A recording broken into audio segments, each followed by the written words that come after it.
When a concept passes through the channel of logic and it gets passed by the logical mind, it lodges in yourself as faith. And it is coupled by your experience, it is supported by your experience. For example, we are told that, say, aspirin is good for people with heart condition. Baby aspirin everyone should take. Or statin, a medicine, is good to control cholesterol. So logically you understood that. Then you have faith in that because it is verified by some experiment, scientific experiment, then you develop faith in it. Once you start having faith in it, you start getting experiences from it. And that is how the placebo effect also works. It is the faith that makes the placebo effect work on you. Your body works on faith, your mind works on faith. A human being cannot be devoid of faith.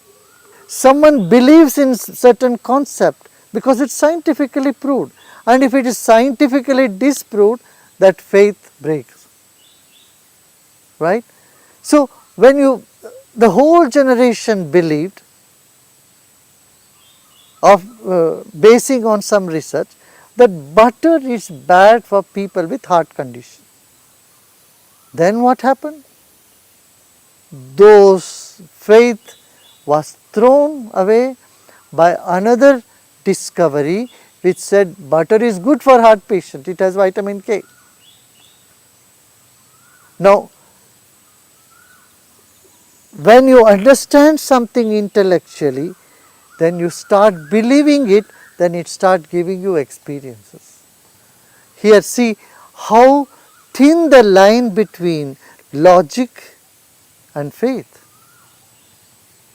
It is not a hard and fast line, it is a moving line. The line between logic and faith, though, appears to be completely two different things. The line between them is very blurred and it keeps shifting, it keeps moving. So many scientific concepts which we believed, which we had faith in, after counter study and counter research findings, we had to drop all those faiths. So through logic we got into faith, and through logic we discarded faith also. So logic is important in life, scientific temper is very important. In the Orient and the Occident there are two different methodology. The Occidental philosophy always says, you first believe and then you will get experience one day. This is contrary to science. Science says, first let me experience, then I will start believing it. First let me logically prove it, then I will experience it. But Occident, what it says, you first believe, then you will have the experience, then it will be proved. What you believe is correct will be proved later. One day it will be proved that your belief, faith was correct. And you do not even have to look for it. That is what the Occidental philosophy. Whereas in the Orient, it was not that way. In the Orient, they have always said, you first experience it. Exhaust your logic, use your logic, and then whatever comes out of it, then you start believing it. You can't say you won't believe even though your logic has accepted something. Suppose your logically it's all correct, but then still no, still I don't believe, that is not an intelligent thing to do. So here Occident said, you first experience it and then from experience you move on to postulating it as your faith, as your belief. That is the reason not a single scientist was ever persecuted in the Orient. whereas scientists were persecuted in the Occident.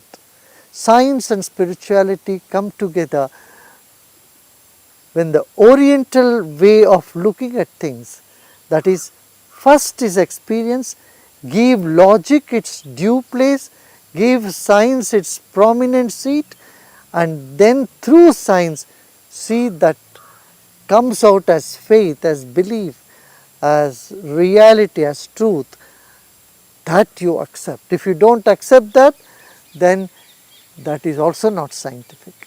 I would say faith is the very foundation of life. If someone's faith is shaken on anything, their whole life is shaken, right? Faith brings stability into life. Faith brings inner strength to life. Faith is the greatest motivator. Faith keeps us sane. Faith keeps us out of fear, out of frustration. Faith keeps the hope alive in us.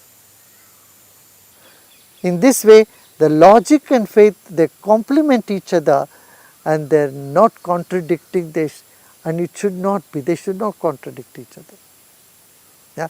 If they appear to be contradicting, we have to revisit our methodology, our priorities and our strategy to understand these two important aspects of our life.